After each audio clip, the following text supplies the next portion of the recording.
everybody, it's a Monday and this has been the most Mondayest Monday I've ever experienced in my life. Everyone I've heard online has said this has been the worst day ever. Obviously a Monday for them, and for me it was kind of meh until the very end there, and then some crazy things happened. It is what it is. I just want to hurry and get this video made because I'm ready to start a new month of reading, and it's very exciting to show you all the things that I read during the month of August. Here's what I read during August of 2023.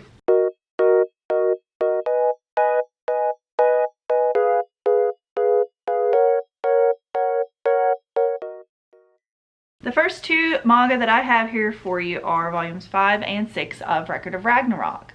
This is a series that has been a lot of fun. Me and my husband have been enjoying this one together. It's just been so much fun reading a manga series with him. We're reading this one and also Dandadan. So I really love reading something and then us talking about it together. He's already read these two and then the next one, and I've got to read the next one.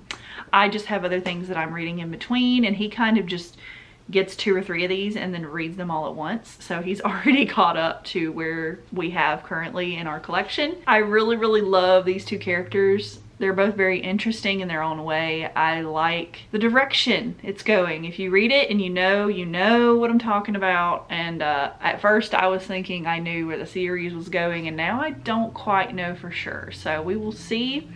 And I'm enjoying the ride so far. Yang, don't lick the tripod. The next two things I read are also consecutive volumes 1 and 2 of Interviews with Monster Girls. This is a series. I watched the anime. I think it was like, is it 12 or 26 episodes? I want to say it's 12 episodes. It felt like a shorter series when I first watched it, so I'm going to say 12, just guessing. But it was so cute. It was a story about a teacher who is super interested in the phenomenon of monster people, or monster girls or whatever. People in the new world that are descendants of monsters. So this girl on the cover is a vampire. This girl on this cover is a Dullahan, and they're from different mythologies and mythos of monster people. And there's several others. There's like a succubus, there's an ice woman, and I think there are more coming later in the series. But in the anime, you only get like 4 characters that are monster people. So I'm really excited to see how the series goes, and I know it's not finished yet. I thought that it was done at like 9 or 10 volumes, but apparently there's still some coming. I don't know if 11 is the final or what, but I looked on Right Stuff because I was going to order the ones I was missing, and there was another one that was pre-order, and I didn't know that. Okay, so I have no idea how long this is complete, but I like it so far. I thought the anime was cute. Some people, when they read the first couple volumes, they feel ooged out because they think it's going to be a teacher-student thing. I don't feel like that's where it's going at all, but to each their own. If I'm wrong, I will find out and learn something from it. But I think it's going to be adult consenting relationships, but we'll see. You know, I have been surprised by anime and manga before and been thrown for a loop, but I think it's wholesome at this point in time. There are moments where I'm like, I would not have done that as an adult, obviously, but it was fun read. Next, I have volume 6 of A Sign of Affection by Shita. This series continues to be so sweet and so cute. If you have not picked up A Sign of Affection, which I'm assuming you have if you're watching me, but if you have not, please, if you have not tried A Sign of Affection yet, first of all, what are you doing? Second of all, please, I want you to try it, because this is one of the sweetest romances that are currently out and one of the sweetest ones that I've ever read in my life. And Shita's art just continues to improve, and storytelling continues to improve, and just the way that they convey the feeling between two people who are falling in love, it really just sends me back to when I was falling in love, and I just love it so much. I love seeing people fall in love. That's why I like shoujo and josei so much, because it's just a lot of love. There's other things, of course, but I prefer romance the most in my reading, obviously. And they're just so precious. I'm not even really into this guy's typing, like as far as like looks goes, but I'm in love with him. Like the way that they're written. I love this series. And just please try it. Please give this one a chance. The next thing I read, I finished a series. I'm so proud of myself. volumes 10 and 11 of Living Room Matsunagasan. This series is really cute, but I do understand people's problems with it because it is a teenager. I think she said she's 16, if I'm not mistaken, at the beginning of the series. She does age up a little. And then we have Matsunagasan, who is 26. He's in his 20s, but I can't for sure remember. Either way, too old to be dating a teenager IRL, but this is fiction and it's cute. I am extremely attracted to Matsunagasan as far as his looks goes.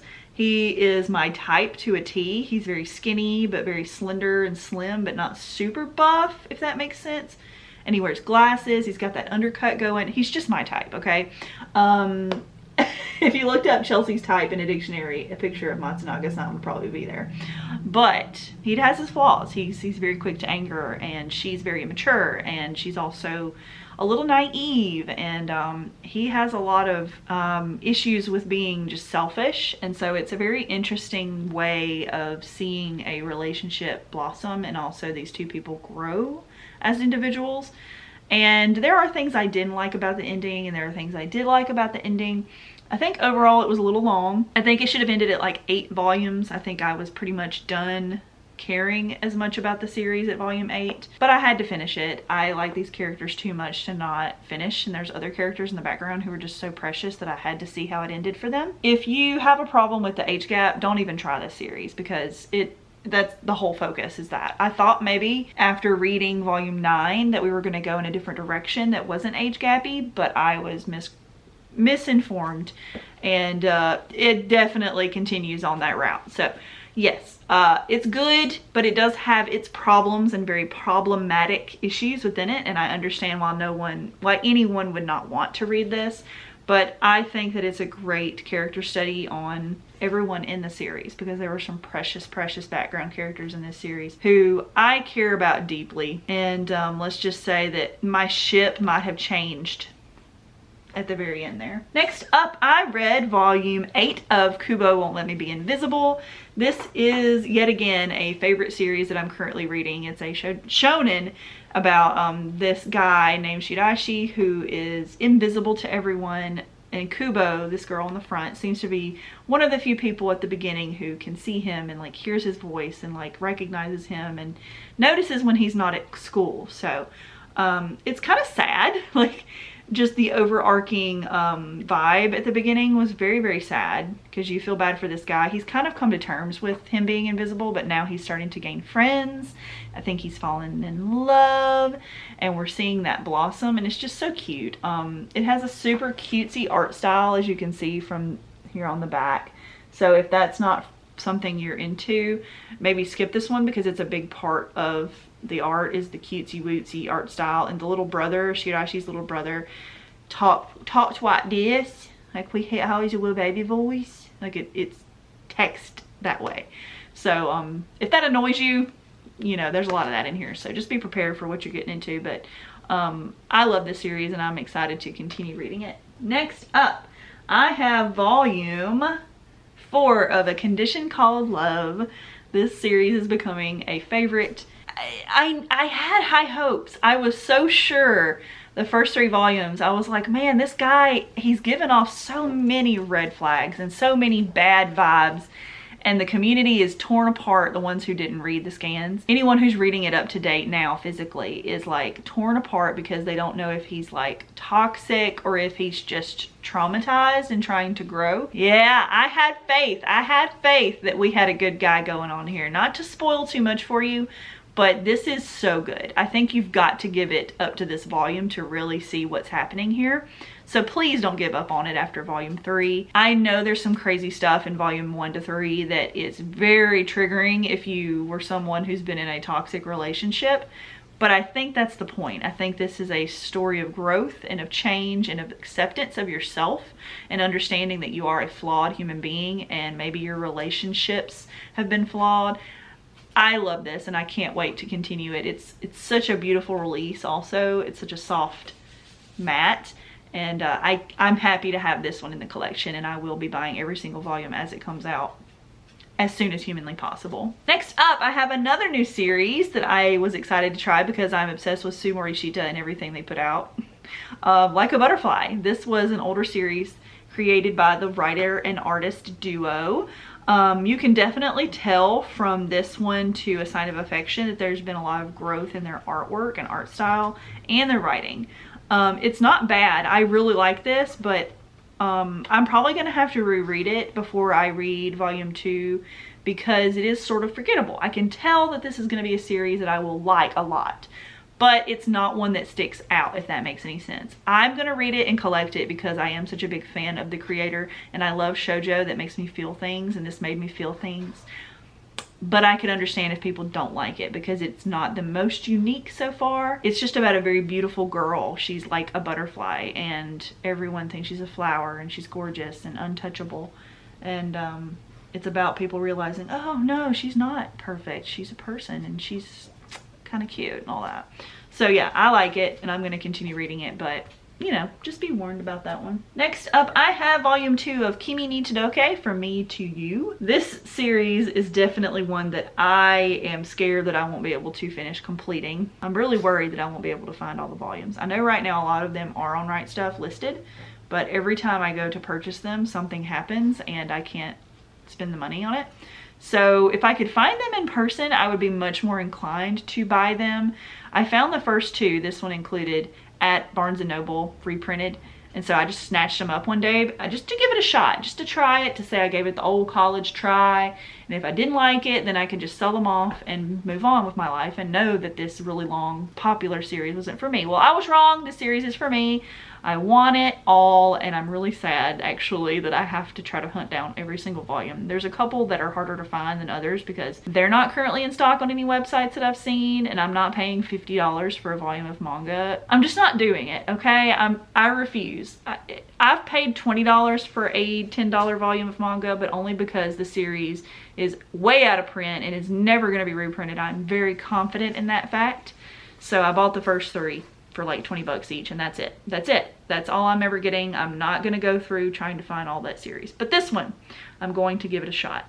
If you ever see anything past volume 2 at a good price or less than retail, please let me know, because your girl is hooked. She loves the art style, love the friendships. I think this is going to be a very fun and healthy female friendship story, also along with romance. And there's obviously a ton of characters. I've seen the covers and there's lots of characters I have no idea what's going on or who they're with. So I think this is going to be an overlapping love story between several couples, and I can't wait to read that. So it gets a yes from me personally. And the last volume I have for the month is one that I tried that time I got reincarnated as a slime. This is a thick book. I think that, yeah, $12.99 isn't too bad for a volume this heavy. I have seen this on the shelves for years and I never picked it up because, for one, the price was a little high for me back then, and 2, I just had other things I would rather have gotten at the time, and I still to this day will probably struggle to pick this up. It's good. I liked it. I think that this is a good intro. I've only read a couple isekai in my life and I like them. It's not that the trope or the genre isn't for me. It's just that I do prioritize other things over it. So this is one I'm definitely going to continue. I just won't be in a hurry to collect it, if that makes sense. And I do see the volumes very frequently, even volume 1, at the bookstore and online very cheaply. So I'm fairly confident that I won't have to fight to find these volumes used or brand new. I think this series just had a big push in marketing and a huge budget, and lots of people like it. So I think that that's a good sign that it will be continually on the shelves and I can slowly pick it up and not be in a huge rush. The art's gorgeous. I think it's fun. It has a really huge world that I am very curious to get into, and I like the characters so far. It's a neat way of looking at an isekai, and I liked it, so I will be continuing it. Also, I want to show you guys a figure I got the other day. I have an obsession with Ida from My Hero Academia, and this is a new pop. I already have the other 2, and this one's just new. He's got his little fast, he's doing the Naruto arms, and really fast boy. But yeah, these are all the books that I read in August. I'm really proud of this reading month. I think I had a very successful, lots of romance, lots of fun action in here. mostly romance, of course. I'm happy to have finished a series. Oh, it feels so good to finish another series and put it on my shelves. But I did also start some new series, so I just kind of put myself back a little bit. But that's okay. I love talking about manga here with y'all, and I will not stop until I don't love it anymore, even if I don't get a lot of views. It's just fun to talk about, okay? You know? But I hope you guys stay safe and have a great rest of your day. I will see you in the next video. Bye, guys.